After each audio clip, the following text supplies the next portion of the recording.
Ja, jeg hedder Ditte, og jeg er 16 år gammel, og jeg går på Holbæk Gildeskole i 10. klasse, og jeg er rigtig glad for drenge. Så ja.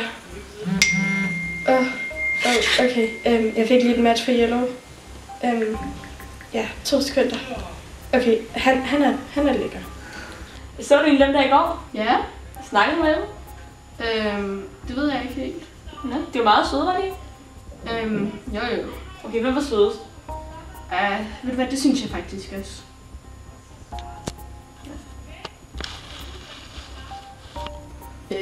Ditte, du siger, at du er rimelig vild med drenge. Er der sådan noget, de har til fælles, eller er der en type, du går efter siden? Faktisk ikke, men alle drenge, de er sådan fra internettet eller Yellow faktisk. Så en gang der kyssede jeg med en dreng, fordi han havde en bil, så ja. Karoline, hvordan er Ditte, når hun er fuld? Bliver hun mere ivrig efter drenge? Altså, nej, hun bliver faktisk bare super venlig, men især efter drenge, og så opfatter hun ikke rigtigt, når de flytter med.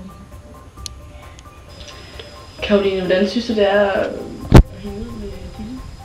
Jamen, Ditte, hun er rigtig sød, men nogle gange, når vi for eksempel er i strandparken sammen, så tager hun bare alle fyrenes opmærksomhed.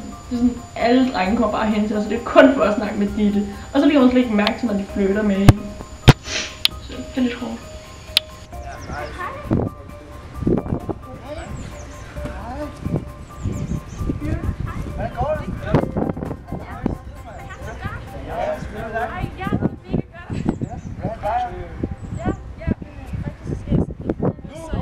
Nu! Ej, vent lige! Vi går med! Jeg var også med!